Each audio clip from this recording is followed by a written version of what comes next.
बज गया बिगुल, बिछ गई चुनावी बिसात, किसका बजेगा डंका और किसकी होगी मार। सत्ता के सबसे बड़े रण क्षेत्र का हाल, 5 राज्यों के चुनावी दंगल की सबसे बड़ी कवरेज, विधानसभा का महासंग्राम।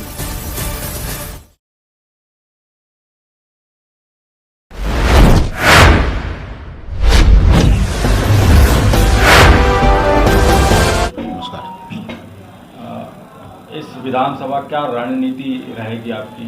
जनता के बीच में किन मुद्दों को लेके, किन वादों को लेके आप जाएंगे? देखिए, वाराणसी विधानसभा क्षेत्र का जो चुनाव है ये हमेशा की तरह बहुत इंटरेस्टिंग चुनाव होता है ज़िले के लिए, और सबका ध्यान बालाघाट ज़िले का चुनाव, वाराणसी का चुनाव होता है। बहुत लोग यहाँ देखने भी आते हैं, सुनने भी आते हैं। तो दिलचस्प चुनाव होता है वाराणसी का।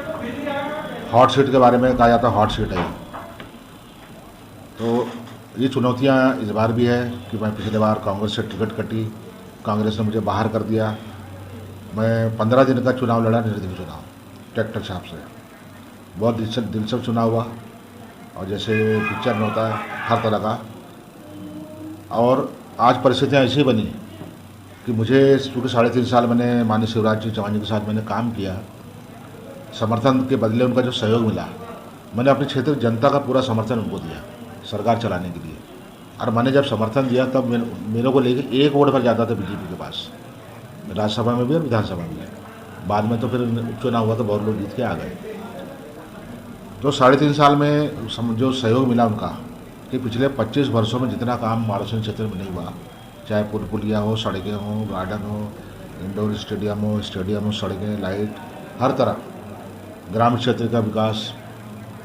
तो उससे प्रभावित होकर फिर मैंने सोचा कि वाराणसी विधानसभा क्षेत्र में जो विकास हुआ है, इस विकास की गति को बनाए रखें। जनता का भरपूर सबको मान सम्मान दिया। मेरे क्षेत्र की जनता का सम्मान वास्तव में शिवराज चौहान जी ने किया।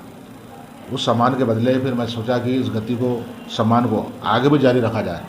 इस रणनीति के तहत मैंने माननीय शिवराज जी चौहान को समर्थन दिया, भारतीय जनता पार्टी को समर्थन दिया, और आज मैं उसको ज्वाइन भी कर चुका हूँ। और आगे पूरी संभावना है, आप देख रहे हैं कि चुनाव भी भारतीय जनता पार्टी से लड़ूंगा। खैरलांजी क्षेत्र की बात करें तो विकास में क्या कुछ छूटा है खैरलांजी क्षेत्र में जिसे आप पूरा करना चाहेंगे? खैरलांजी ब्लॉक हमारा, देखिए, बहुत पिछड़ा ब्लॉक था। एक समय वहाँ बाजार भी नहीं लगता था, ब्लॉक तहसील होने के बाद भी।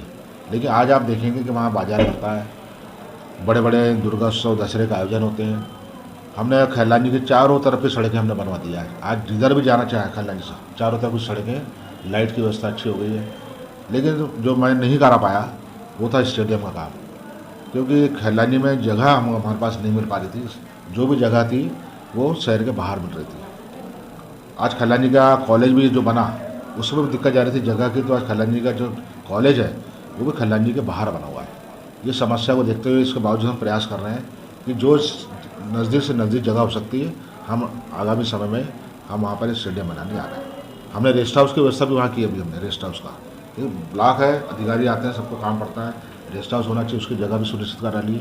लेकिन स्टेडियम के लिए जगह हम नहीं कर पाए। जैसी जगह हो जाती है तो आप देखेंगे अगली बार जैसा वाराणसी का स्टेडियम बना, स्टेडियम खैरलांजी बनेगा, यही रहेगा। बाकी तो सब काम हमने करा है। सामने चुनौतियाँ बहुत हैं, तो उठे हुए बीजेपी के लोग उनको कैसे मनाएंगे? देखिए, मेरी जो कार्यप्रणाली रही है और मेरा जो सोच है वो है जनता की सेवा, क्षेत्र का विकास। और उसमें मेरे क्षेत्र की जनता ये नहीं देखती कि गुड्डा भैया कौन से सिंबाल से आए हैं, कौन से पार्टी से आए हैं, क्योंकि मेरा डायरेक्ट संपर्क है, व्यक्तिगत। अभी आपने देखा, जनता मुझे व्यक्तिगत वोट करती, पार्टी नहीं देखती। और मैं क्या, मेरे पास मैंने नगर पालिका में जिसको खड़ा किया, जनता ने उसको चुनाव जिताई। जनपद में मैंने जिसको खड़ा किया, जनता ने उसको चुनाव जिताई। तो ये हमारा क्षेत्र जो वाराणसी विधानसभा क्षेत्र है, पूरे भारत का पहला क्षेत्र है विधानसभा जहाँ सारे प्रत्याशी निर्दलीय चुनकर आए। तो ये हमारी कार्यप्रणाली है। तो आने वाले समय पर हम उसी दिशा में काम कर रहे हैं। भारतीय जनता पार्टी के सारे जो वोटर हैं, कार्यकर्ता हैं, ये ऑलरेडी पहले से मेरे संपर्क में है। पहले से ही मैं हर सरपंच को काम देते आ रहा हूँ, सबका काम मैं करता हूँ। मैं ये नहीं पूछता कौन से पार्टी के हो, जो भी व्यक्ति आया, चाहे बीएसपी का, सबका मैं काम करता हूँ। ये संबंध मेरे 20 साल से 19 साल में बने हुए हैं। कुछ नेताओं को जरूर विरोध है, स्वाभाविक विरोध है, लेकिन हम प्रयास कर रहे हैं कि बीजेपी के हमारे जो बड़े पदाधिकारी हैं, हमारे गौरी भाऊ हैं, नानू कावरे जी हैं, इनके माध्यम से उनका धीरे धीरे, अब जो कि मैंने परसों ही ज्वाइन किया है, मुझे लगता है हफ्ते भर इसमें लगेगा, तो धीरे धीरे वो प्रक्रिया अनुकूल हो जाएगी। आप निर्दलीय विधायक रहते हुए त्रिस्तरीय पंचायत चुनाव में कुछ उम्मीदवार भी आपने उतारे थे और काफ़ी कुछ हद तक जीत मिली। ये त्रिस्तरीय पंचायत चुनाव में बोस सिंह जी भगत आपके साथ में निरंतर चलते रहे। आज वो कांग्रेस में हैं, आप भाजपा में हैं। अगर आपको कटंगी अपने प्रत्याशी के लिए प्रचार प्रसार के लिए जाना पड़े तो आप क्या कहेंगे? नहीं, देखिए, कटंगी हम जाएंगे तो हम तो भाजपा का बात करेंगे।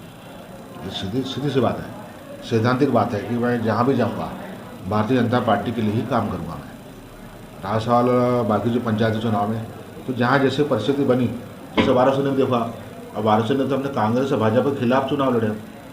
ऐसे जिला पंचायत उसमें भी हम भारतीय जनता पार्टी कांग्रेस के खिलाफ चुनाव लड़े। तो उस समय मैं भी निर्दलीय था, बोस सिंह भाऊ भी निर्दलीय थे। उस निर्दलीय के नाते हमने जनपद पंचायत में निर्दलीय सरकार बनाया। वो परिस्थितियाँ अलग थी, लेकिन आज वो कांग्रेस ज्वाइन कर चुके हैं, मैं भारतीय जनता पार्टी ज्वाइन कर लिया। तो वो जब भी वाराणसी आएंगे तो कांग्रेस की बात करेंगे, मैं वहाँ जाऊँगा तो भाजपा की बात करूँगा।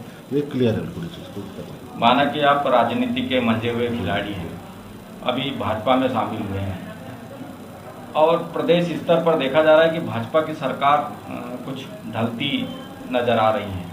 अगर आगामी चुनाव जो है उसमें आपको जीत हासिल होती है, आप जीतते हैं, विधायक बनते हैं और भाजपा की सरकार नहीं बनती, उस समय आप क्या करेंगे?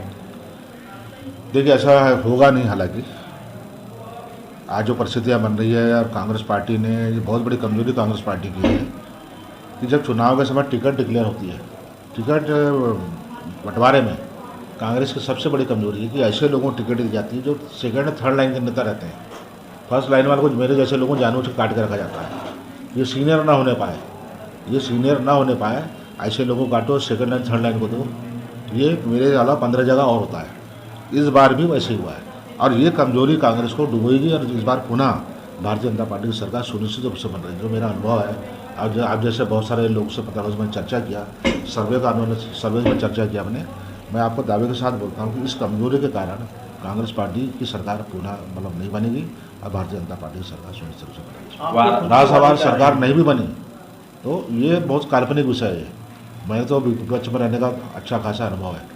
मैंने विपक्ष में रह के भी काम करके दिखाया, मैंने निर्दलीय के तौर पर मैंने काम करके दिखाया। ये रणनीति है, प्रदेश स्तर की रणनीति थी कि सरकार को समर्थन देकर क्षेत्र में काम कराना। बहुत लोगों ने आलोचना की, आप जैसे पत्रकारों ने मेरा आलोचना की। बहुत सारे लोगों को समझ में नहीं आया कि समर्थन और बीजेपी ज्वाइन करने में क्या अंतर है। समर्थन को मतलब समझे गुड्डा जायसवाल ने ज्वाइन कर लिया, हल्ला करते रहे, गुड्डा ने ऐसा कर दिया, गुड्डा ने वैसा कर दिया। आज सब समझ में आ रहा है कि समर्थन और बीजेपी ज्वाइन करने में कितना फर्क है। तो ये रणनीति के तहत मेरा जो अनुभव है और मेरा जो वहाँ के जो नेताओं से मेरा संपर्क है, उस संपर्क अनुभव का लाभ भी मैंने हमेशा क्षेत्र को दिलाया और आगे समय में भी ऐसी कोई स्थिति बन भी गई तो भी मेरे जो संपर्क है ऊपर, मेरा जो व्यवहार लोगों के साथ है, नेताओं के साथ, उसका अनुभव का लाभ लेते हुए मैं जनता को काम करूँगा, उसमें कोई दिक्कत नहीं। आपके खुद के वादे क्या रहेंगे वाराणसी में? मैं वादे तो करता ही नहीं। जो मेरे दिमाग में हमेशा जनता को कहता हूँ कि आप तो मेरे पास नहीं आया था कि जागपुर का पुल बना दो। किसी ने आके एक आवेदन नहीं किया कि मेरे पास फ्लाईओवर बना दो। एक व्यक्ति ने आवेदन नहीं किया कि भैया ट्रेन चला दो गार्डन में।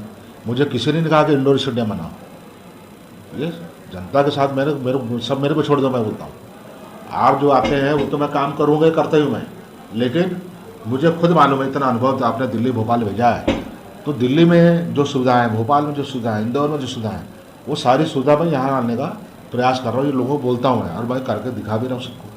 तो अलग से कोई वादे करने की आवश्यकता मैं समझता ही नहीं। जनता भी इतना भरोसा है, मुंडा भैया हमारे लिए अच्छा ही करेंगे, जो हम नहीं बोलेंगे वो भी काम करके देंगे। ये इस क्षेत्र में माहौल है मेरा।